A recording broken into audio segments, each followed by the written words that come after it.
Howdy folks, you're watching Deuce. Did you know that Glock makes a bayonet? Well, now you do because you're looking right at one. If I can get it in the light and for the Canon to focus correctly. Come on, baby, you can focus on that.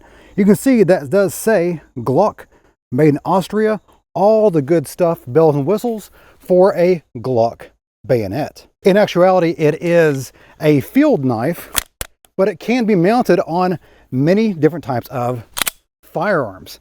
Let's see if I can hit these tin cans with all this weight on the front. I've not tried this yet.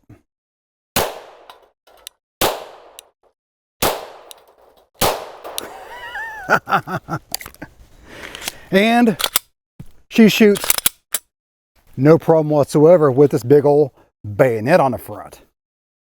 But let's take a closer look. We've now moved into the woods to better demonstrate the Glock field knife. Now, they come in two different versions. This is the FM81, which has the sawback on there. Now, the German military, which this is sold and utilized by the German military, they banned a sawback bayonet in, I think, 1917 during World War I. So they also sell a field knife model, I think 78. I got a cheat sheet here. Let me verify that before I tell you something wrong. Yes, FM78 has no sawback.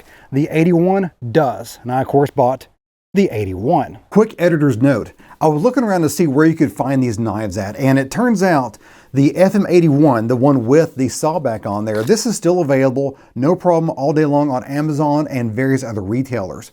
But the FM78, the one without the sawback on there, that is either discontinued, but Glock forgot to take it off their website, or they stopped selling it to civilians, or they stopped importing it to the US. One of those three versions, because you can only find the non-sawback version on eBay and used websites. They no longer sell it new.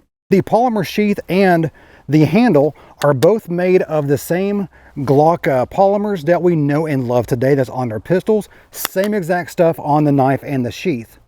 By the way, the sheath does have a nice belt loop there that snaps down and will stay on your belt pretty well. Now let's demonstrate how you mount this onto your belt. So you take off the sheath here. There's a clip here that clips and holds the blade in the sheath. And it's a little bit different than normal belt loops. So you put it into your belt there, and you're going to have to, let me zoom in there just a little bit. And you see, you use your thumb and you press over the clip, and it falls into this little capture stuff. And now that is not going to go anywhere. You grab your Glock bayonet, and you're good to go. The blade is made of 1095 carbon steel, is pretty resistant to pretty much everything you throw at it from what I understand, and has a hardness of 55. So it should cut very well out in the woods like this. But I have been told it does not keep an edge for very long, but that also makes it easier to sharpen. I've never attacked a tree with a knife before.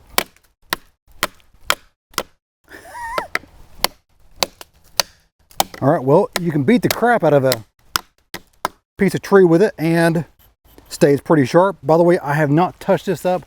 This is as it came from the factory. Now let's see if I can saw something here. That is not a great saw. Would it work in a pinch? I guess. It is filling up those little teeth on that saw blade very quickly, making it more difficult to saw, but that is not an effective saw. Emergency use only. One of the things you might be asking yourself right now is, when did Glock started making knives? Well, actually, Glock started making knives before they started making guns. Back, I think in the 70s maybe, but before they started making knives, they started making shower curtain rods apparently, and then moved on from there. So they've always had these knives as a contract with the military, with the German military. And that's cutting through here like butter. Nice. So they've always had that kind of functionality and connection with the government, and that's why they started making guns later on when Austria or Germany were looking for a new sidearm. Like, well, I don't know if they used the polymer back then or not. I would like to see that. I'm going to look that up right now. I was not kidding about this being a Glock-made bayonet, because the butt end of that handle can be popped out. That little round section there can be popped out, and this will fit onto the AUG Steyr rifles as a true bayonet. Of course, If it's being done by the German military, they're not using a sawback version, but the normal blade version. If you happen to be interested in the Glock pistol mount that I had on there, go ahead and ask down in the comments down below, and somebody, I promise you, will answer where you might be able to find that.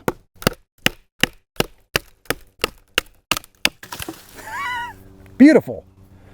Beautiful, and not a scratch on it. This thing, I'm not a knife guy. I'm really not a knife guy. I'm like a Leatherman guy. I want utility and things to be inexpensive. And this is not expensive at all. I was very impressed with the price. I will have links down below. I think they're available on Amazon. I can't remember, but wherever I found this at, I will put links down below and you can take a look at that.